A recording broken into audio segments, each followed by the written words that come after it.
Good evening, everyone. Kamusta po kayo?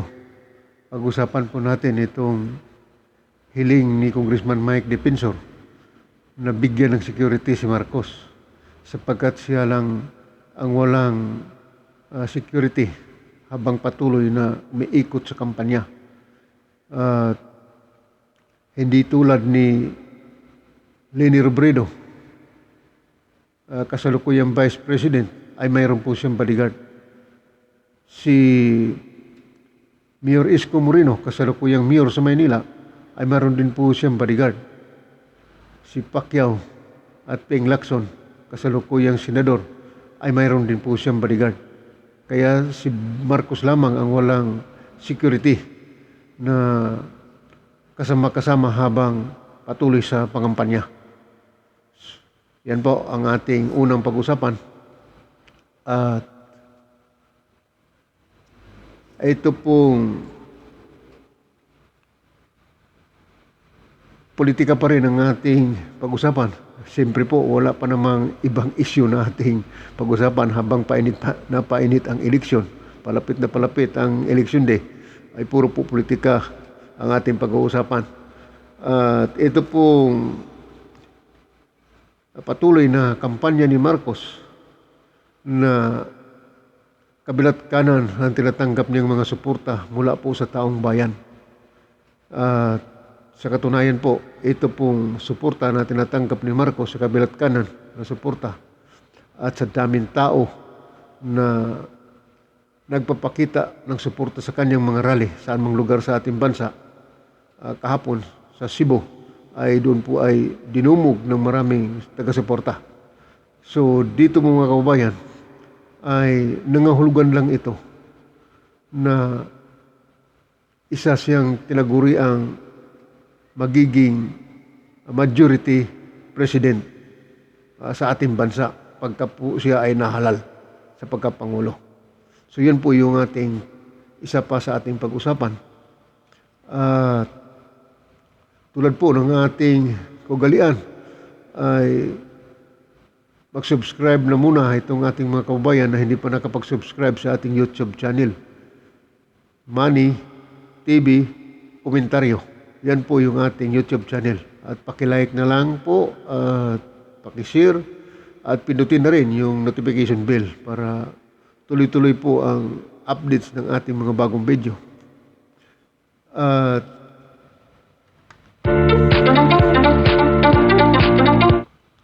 At tulad ng ating issue na ating pag-uusapan, ay ito nga pong proposal o kahilingan ni Congressman Mike Defensor na bigyan ng security si Marcos sapagkat siya lamang po ang presidentiable na nangangampanya sa kasalukuyan na wala pa pong security. Bagamat mayroon pang 3 linggo na kampanya, ay mabigyan ng proteksyon si Marcos sapagkat ika nga wala nga siyang security kundi taong bayan lamang ang nagtingin sa kanya. So dyan mga kababayan ay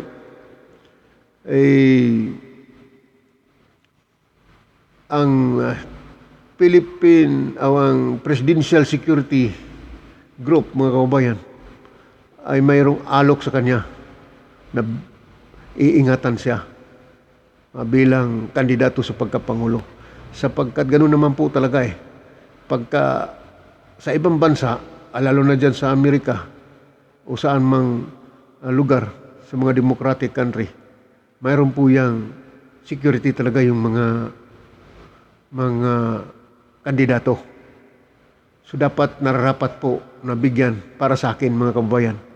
Sa inyo kaya mga kababayan, pabor ba kayo na bigyan ng security si Marcos? Para sa akin, pabor ako mga kababayan para sa security niya, seguridad niya. So dito mga kababayan ay ito pong presidential security, ito po talaga yung grupo na nagbabantay, bihasa sa pagbabantay sa Pangulo, sa pamilya ng Pangulo o sa loob ng jurisdiction ng palasyo.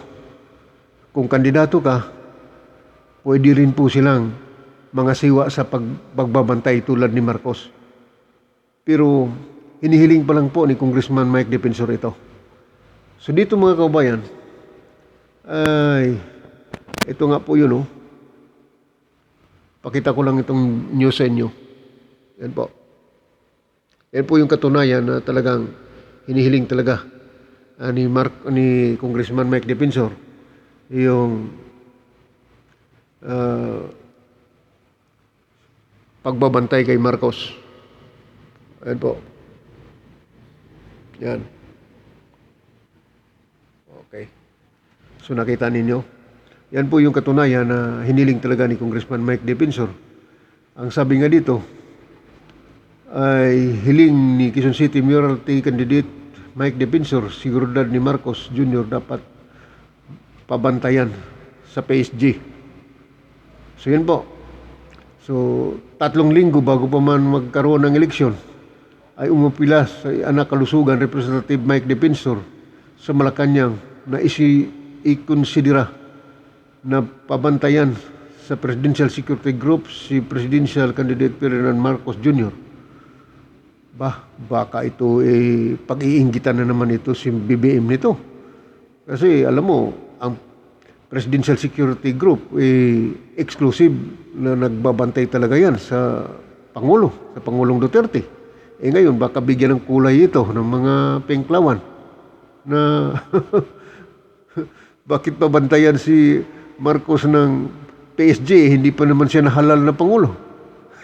Baka sabihin ng ganun mga kababayan. Gagalaitin na naman itong mga penklawan. Yun po. At sa ating pagpapatuloy, ayon kay Defensor, sa mga pangunahing kandidato sa pagkapangulo, tanging si Marcos lamang ang walang personal na proteksyon mula sa gobyerno dahil hindi ito incumbent government official.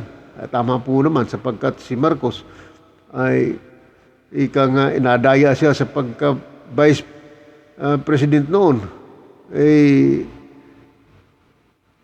Nasa private siya. Kaya hanggang ngayon mga kababayan ay private siya. No?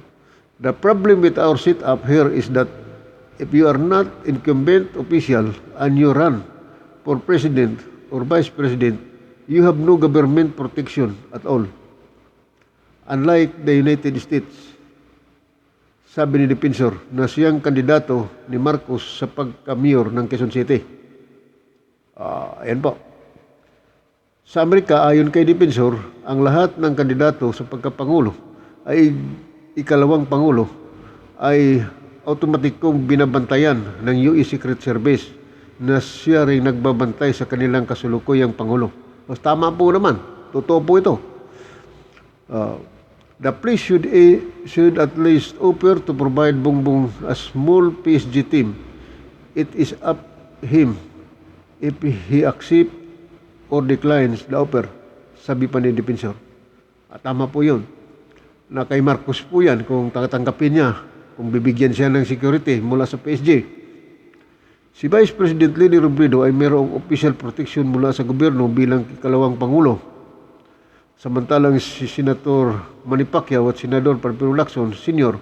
ay mayroong mga bantay mula sa gobyerno, gayon din si Isko Moreno na siyang mayor ng Maynila. Ayun po yung sinasabi dito. Ayon pa kay Defensor, mayroon ding bantay mula sa gobyerno ang running mate na si Marcos na si Davao City Mayor Sara Duterte dahil ito ay anak ng Pangulo. Gayon din ang kalaban nitong si Senate President Vicente Sotto III. Ang PSG ang pangunahing ahensya ng nagbibigay ng close-in security at escort sa Pangulo at Vice President at kanilang pamilya, gayon din sa mga dating Pangulo at ikalawang Pangulo at pumibisitang leader ng mga bansa. So tama po ang sinabi dito. So ito po yung nakaka-asar ito sa mga pinklawan. Mamaya paghalal pagkapanalo ni Marcos ay siyempre hindi na aalis yung PSG. Tuloy-tuloy na po yan. Kaya mahirap mahirap ito issue nito mga kababayan kasi tiyak pagbibigyan ito ng kulay ng mga Pinklawan. Oo nga pala mga kababayan, meron lang akong isingit, ano po. Ito pong mga Pinklawan ngayon mga kababayan, grupo ni Kampo ni Lini, may bago na po silang kulay. Stripe, mayroong pink, mayroong pula, mayroong blue, mayroong green. Parang lahat yatang kulay na mayroon doon sa Uniteam ay kinuha nila. Ano pong ano pong masasabi ninyo dito mga kababayan? Para itong si Kampo ni Lili, para itong predator na sa dagat, yung pugita, mga kababayan. Magaling magpalit ng kulay.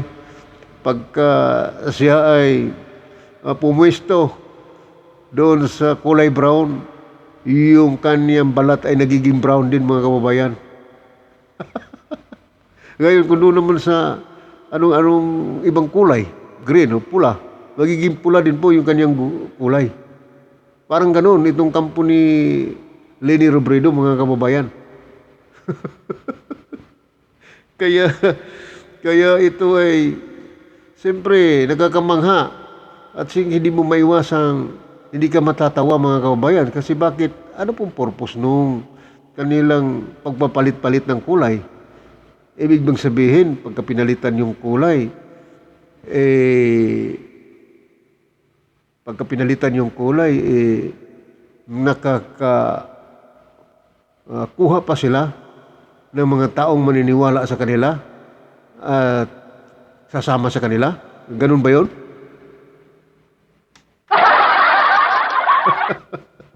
Medyo nakakatawa ito mga kababayan. Alam ninyo, pagka ganyan ang dating ng kulay, dapat may paliwanag nila ito para naman tayo hindi magtataka kung bakit anong pong ibig sabihin ng stripe na kulay ninyo ngayon. Ngayon po mga laganap na po yan sa social media mga kababayan. Kaya yung kulay ay mahalaga sa kampo ni Lini. Nagkukulay stripe na sila, nandun na lahat ng kulay. Ang maganda dito, nakakatawa dito, kasi nagmula sila sa yellow, nagiging pink. O yun. Tapos ngayon, may pula na, may green, may dilaw, may blue. Kompleto na yung kulay nila mga kababayan. Siguro, isang strategy nila yan na baka makahuli pa sila ng mga tao na maniniwala sa kanila. Kasi pagka nagbihis ka nga naman ng damit, mukhang malinis. Mukhang malinis tingnan at kaya-aya tingnan sa tao mga kababayan. Yun po yung nangyayari noon. Anyway, bago ko makalimutan mga kababayan, ay eto nga palang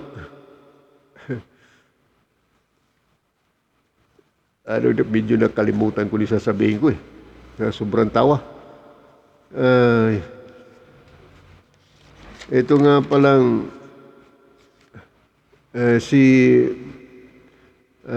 ating huling na pag-usapan ngayon, itong si Marcos, ay tinagurian na nga po siya ng majority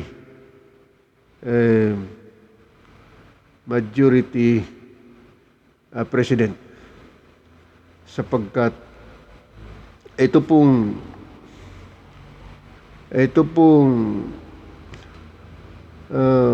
issue na ito mga kababayan ay nakita natin sa tuloy-tuloy na suporta ng taong bayan sa kanya. Itong saan mang dako ang rally, ay sinusuportahan siya ng mga tao. At majority sa tao ay sumusuporta sa kanya.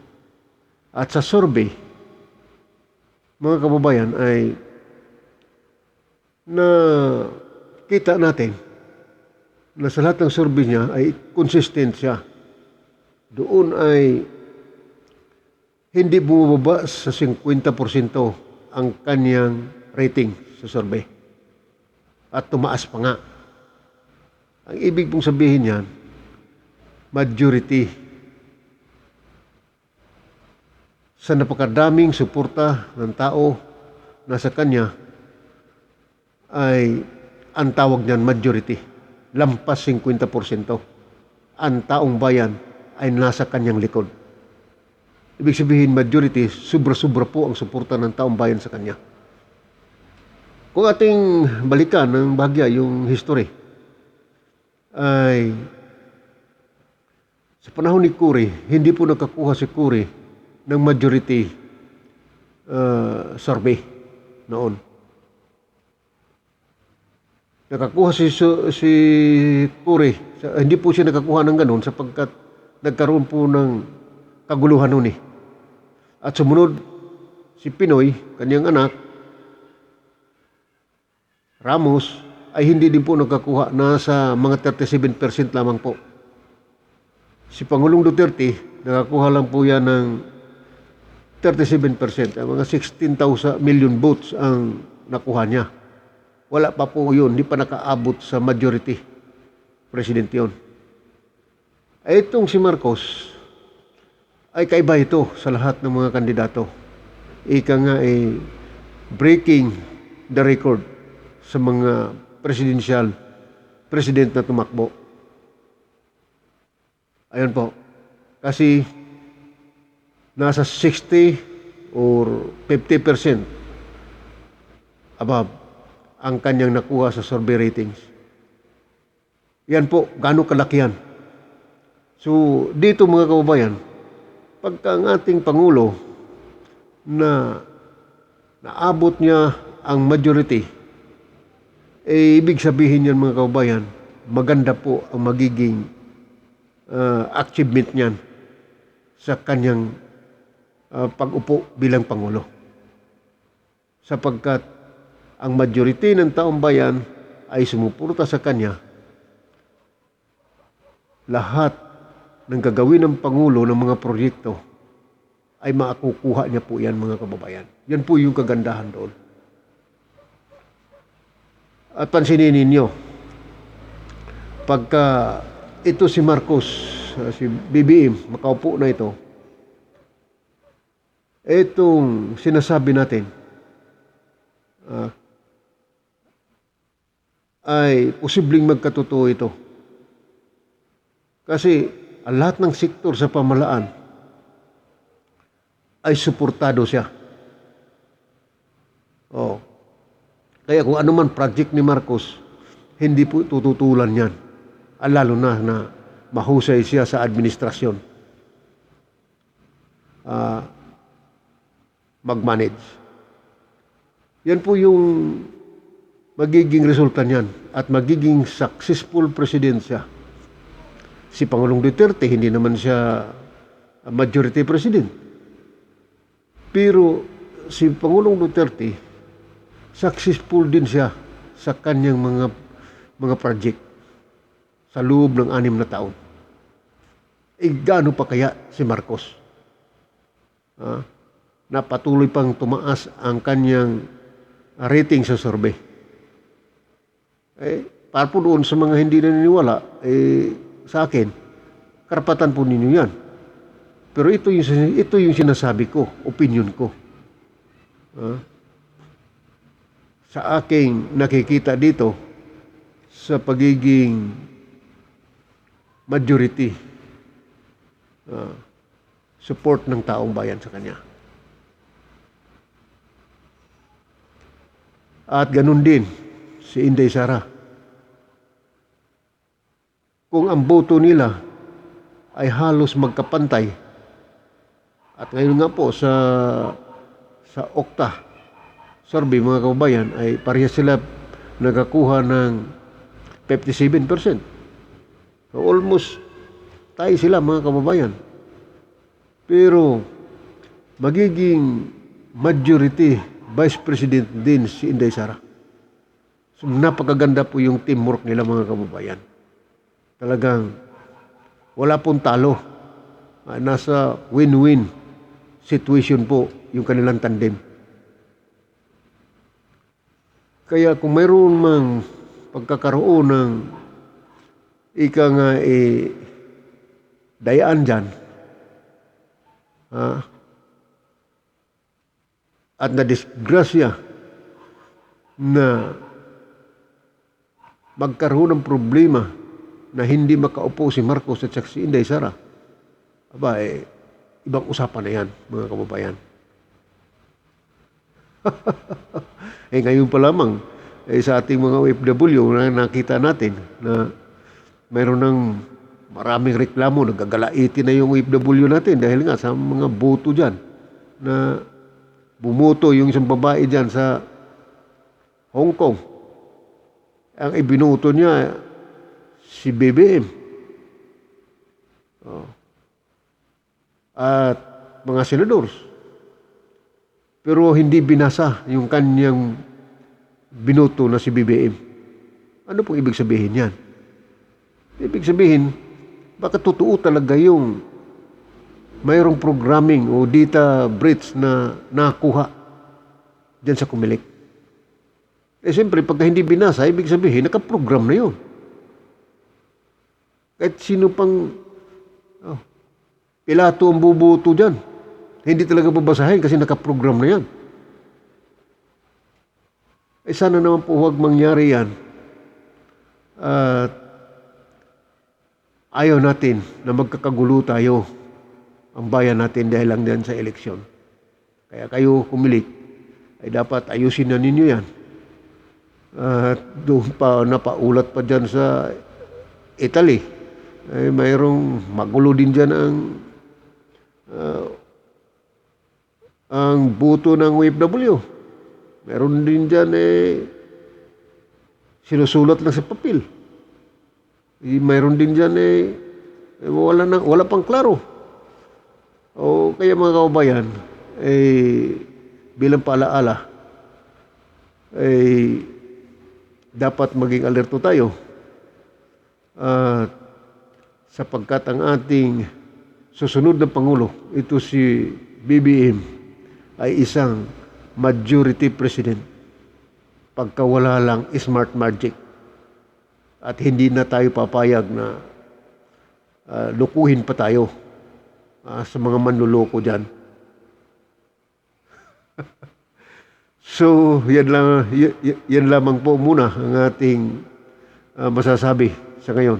At antabayanan po natin kung ano po yung susunod na magaganap sa issue ng ating politika sa bayan. Hanggang sa susunod po natin na video. God bless all.